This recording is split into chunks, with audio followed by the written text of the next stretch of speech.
Breaking now में इस वक्त की बड़ी खबर आपको बता दें, बंगाल विधानसभा चुनाव में फाल्ता सीट पर घमासान मच चुका है। चुनाव आयोग ने फाल्ता विधानसभा सीट पर हुई वोटिंग को कैंसिल कर दिया है और अब उस सीट पर 21 मई को दोबारा वोटिंग होगी, जिसके चलते टीएमसी पूरी तरह से बौखला चुकी है। इस मामले में ज्यादा अपडेट के साथ मेरे साथ जुड़ रहे हैं कैपिटल टीवी के editor in chief doctor Manish Kumar. Sir, जो ये फैसला लिया गया है, इसके बाद टीएमसी के खेमे में बौखलाहट देख रही है। देखिए, ये फाल्ता वो जगह है जहां ममता बनर्जी के खिलाफ कोई आम जनता, आप ये सोच लीजिए कि घर के अंदर भी क्रिटिसाइज नहीं कर सकती। ये पूरा महाजंगल राज का एक ऐसा मॉडल है कि जहां पे चुनाव के दौरान यही वो जगह है जहां ईवीएम के ऊपर बीजेपी और ये जो आईएफएस है, फुरफुरा शरीफ वाले अब्बास सिद्दीकी की पार्टी, उसके सिंबल के ऊपर बंद कर दिया, टेप लगा दिया। शिकायत मिली, बहुत जगह 15 जगह पे रिपोल किया गया, लेकिन फिर शिकायत मिली और अब पूरा का पूरा चुनाव ही खारिज कर दिया गया है। अब 21 तारीख को चुनाव होंगे और 25 को रिजल्ट निकलेगा। ये फैसला ज्ञानेश कुमार ने किया और ये भी मैं आपको बता दूं कि ये बताने के लिए कि अभी फाल्ता हुआ है, अभी और भी जगहों से अगर इस तरह की शिकायत आएगी तो उसे भी कैंसिल किया जा सकता है। और ये इसलिए इंपॉर्टेंट है क्योंकि ममता बनर्जी, अभिषेक बनर्जी का वो जो टेरर मॉडल है, ये वही जगह है जहां से जहांगीर खान जो है वो चुनाव लड़ रहा है। आपको याद होगा, वो कह रहा था कि अगर टीएमसी हार गई, बीजेपी जीत गई, तुम्हारे घर में आग लगा देंगे। ये कैमरे पे आकर के महिलाएं कह रही हैं। एक तो टीएमसी की महिला ने कहा कि मैं तो टीएमसी को वोट देकर के आई, मुझे भी धमकी दे रहा है। वहां जिस तरह का दहशत है जहांगीर खान का, और खास करके वो दाहिना हाथ माना जा रहा है किसका? अभिषेक बनर्जी का। तो आपने क्या किया? आपने लोगों को धमकाना शुरू किया, तो यहां से अजय पाल शर्मा चले गए। जब अजय पाल वहां पे पहुंचे तो वो सीधे उसके घर पहुंच गए और वहां पे जाकर के वो वायरल वीडियो आपने देखा होगा जो चेतावनी दी कि किस तरीके से उन्होंने वहां जाकर के ये कहा कि एकदम बिल्कुल बदमाशी करना बंद कर दो। और ये वहां ईगो में लोगों ने ले लिया, सारे लोग आ गए। अभिषेक बनर्जी ने यहां तक कह दिया कि देखते हैं कि 4 तारीख को 12 बजे के बाद दिल्ली का कौन बाप तुमको बचाने के लिए आता है। पिछले बार तुम लोगों को हमने छोड़ दिया था, इस बार ये सीधे सीधे धमकी वाली जो है राजनीति आपने किया। तो इनको लगा कि भाई अजय पाल को, अच्छा, टीएमसी वाले ने बकायदा प्रेस कॉन्फ्रेंस किया, तो वो कोई रिजू दत्ता, उसने प्रेस कॉन्फ्रेंस में ये कहा कि वी विल कैच यू, तुम भाग नहीं सकते, वो यूपी से तुमको भेजा गया है, ये किया गया है, वो किया गया है, 10 तरह की चीजें। अब मालूम चला कि बहुत सारे प्रैक्टिसेस जो है वहां जो आम वोटर्स थे उनको धमकाया गया, रोका गया और इलेक्शन के समय वो टेप लगा दिया गया। और यहां से ये भी खबर आई कि कई सारे जगहों पे जो बीजेपी या आईएफएस का जो वो ये था, जो बटन था, वहां पे जो टीएमसी वाले बटन के ऊपर उन्होंने इत्र लगा दिया था, वो बाहर आकर के वो सबके स्मेल कर रहे थे। तो तरह तरह की कई सारी घटनाएं जो आई, तो उससे लगा कि भाई ये सारी चीजें हो रही है, तो रिपोल कराया गया। और जब रिपोल कराया गया तो फिर ये दादागिरी कम नहीं हुई, दादागिरी और धमकाने का जो है वो सिलसिला जारी रखा। तो इलेक्शन कमीशन ने कहा कि अब रुको, अब इसको ढंग से ही चुनाव करवाते हैं।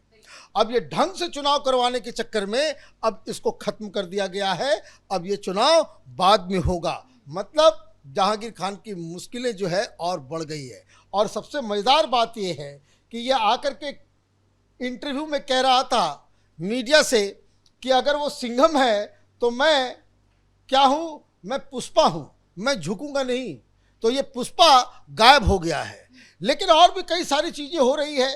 चुनाव से पहले कल काउंटिंग की शुरुआत होगी, लेकिन आज ये तस्वीर आई, ये अर्जुन सिंह ने पोस्ट किया है। अर्जुन सिंह भारतीय जनता पार्टी के सांसद भी रहे हैं और इस बार चुनाव भी लड़ रहे हैं, और किस तरीके से बीजेपी के जो बैरकपुर डिस्ट्रिक्ट के सेक्रेटरी हैं कुंदन सिंह, उसके घर के ऊपर आकर के गोली मारते हुए जो है वो साफ साफ सीसीटीवी फुटेज में आ गया। कितने बजे? ये नौपारा की घटना है, कल रात 12:05 पे सीसीटीवी फुटेज उसका पूरा सबूत बता रहा है कि ये दो लोग अचानक मोटरसाइकिल से आए और ये गोली चलाते हुए दिख रहे हैं। गोली चलाया, फिर बाहर वेट भी कर रहे हैं। देखिए इनकी हिमाकत, वो गोली चला करके, आप वीडियो को देख रहे होंगे, उन्होंने गोली चलाया, मोटरसाइकिल से उतरते हैं, रुकते हैं और वहां बिना किसी खौफ, बिना किसी डर के वो वहां पे आराम से वो घूम रहे हैं कि बाहर निकलो अभी गोली मार देंगे। तो इन दोनों लोगों की पहचान भी हो गई है। एक का नाम आकाश चौधरी बताया जा रहा है, जो लोकल वहां के लोग उसको गोलू गोलू कहते हैं, और दूसरा अमन चौधरी। ये दोनों गए कहां? ये कुंदन सिंह के घर के पास गए और इन लोगों ने वहां गोली चलाई और वो मारने के लिए आए थे, लेकिन किसी तरीके से वो बच गए, वो वहां से भाग गए।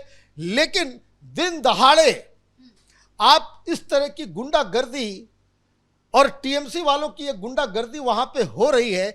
आप इमेजिन कीजिए कि अभी तो सेंट्रल फोर्स है, इलेक्शन कमीशन का इतना सब कुछ दबाव है। जब ममता बनर्जी की सरकार होती होगी, जब वहां को सेंट्रल फोर्स नहीं होता होगा, जब वहां मॉडल कोड ऑफ कंडक्ट लागू नहीं होता होगा, तो ये टीएमसी वाले किस तरह की गुंडागर्दी करते हो, जस्ट इमेजिन।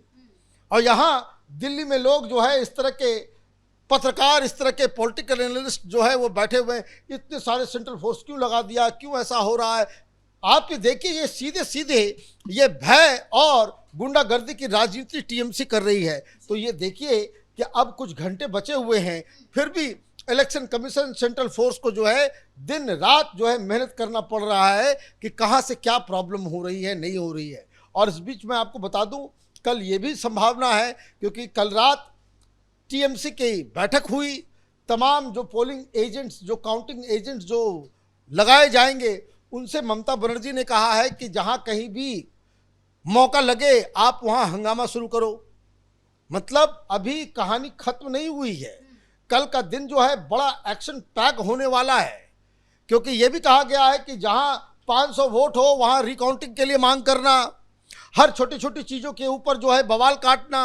और कुछ जगहों पे तो आज से ही अभी फिर से बताया जा रहा है कि भवानीपुर जहां पे तमाशा हुआ था परसों रात, वहां फिर से टीएमसी के लोग पहुंच गए हैं कि उनको कोई गाड़ी नज़र आ गई है, उसमें बीजेपी का उनको झंडा नज़र आ गया है, और 100 मीटर के दूरी के ऊपर ये लोग वहां पे हंगामा कर रहे हैं इस वक्त जब हम लोग इस चीज़ को रिकॉर्ड कर रहे हैं। तो आगे आगे देखिए कि किस तरीके से ममता बनर्जी इस पूरे इलेक्टोरल प्रोसेस को, चाहे वो एसआईआर हो रहा हो, चाहे वो इलेक्शन कमीशन का कोई फैसला हो, चाहे वो ट्रांसफ़र का मसला हो, अधिकारियों को नियुक्त करने का मसला हो, वहाँ जो ममता बनर्जी के अपने आईएएस आईपीएस अधिकारी थे उनके ट्रांसफ़र का मसला हो, और तो और किस तरीके से एसआईआर को लेकर के ममता बनर्जी इलेक्शन कमीशन के खिलाफ एक तो अफवाह, प्रोपेगेंडा और बयानबाजी करते रही, हाई कोर्ट गई, सुप्रीम कोर्ट गई, कहीं से कोई राहत नहीं मिली। अब आखिर में जब काउंटिंग हो रहा है तो काउंटिंग में भी किस तरह से डिस्टर्बेंस क्रिएट किया जाए, उसके लिए ममता बनर्जी हर कोशिश में लगी हुई है। लेकिन यहाँ भी इनको सुप्रीम कोर्ट से झटका लगा कि भाई बाहर से क्यों अधिकारी आ रहे हैं काउंटिंग को देखने के लिए, वो क्यों इस तरह से सारी चीज़ें हो रही है। तो ये लग रहा है कि अभी आने से पहले, जब काउंटिंग शुरू हो उससे पहले, ये मामला थोड़ा और बिगड़ता हुआ नजर आ रहा है। सर, क्या ममता बनर्जी को ये डर सता रहा है कि उनकी गुंडागर्दी अब खत्म होने वाली है? देखिए, डर तो है ही, अदरवाइज अगर आप देखिए, बात समझिए, आप पोलिंग हो गया, सब कुछ हो गया, आपके पास सारी रिपोर्ट आ गई, आपके कार्यकर्ता, आपके लीडर बता देंगे। अगर आप जीत रहे हैं कि बहुत कंफर्ट, जो आप बाहर आकर के कह रहे हो कि 226 हम जीतेंगे, पिछले बार से ज्यादा सीटों पे हम जीतेंगे, आप हंगामा करोगे? आप तो ये कहोगे कि सब ठीक है, जिन्होंने वोट दिया उसका भी मुझे धन्यवाद है, जहां वोट नहीं दिया हिंसा नहीं होना चाहिए, हंगामा नहीं होना चाहिए। जो पार्टी जीत रही होगी वो यही कहेगी, और जो पार्टी हार रही होगी, जिनको डाउट होगा, वो कहेंगे कि भाई यहां आंख लगाओ, वहां भीड़ इकट्ठा करो। ये तो नॉर्मल साइकोलॉजी है। ममता बनर्जी जो दावा कर रही है कि 126, भाई भारतीय जनता पार्टी दावा कर रही है हम जीत रहे हैं, वो हंगामा नहीं कर रही, वो हंगामा नहीं कर रही है। देखिए क्या क्या तस्वीरें आ रही है कि किस तरीके से शुभेंदु अधिकारी वो टीएमसी वालों से मिल रहे हैं और मीडिया वाले बोल रहे हैं कि भाई ये तो टीएमसी के लोग हैं, तो वो कह रहे हैं कि नहीं वही सब अपने हैं।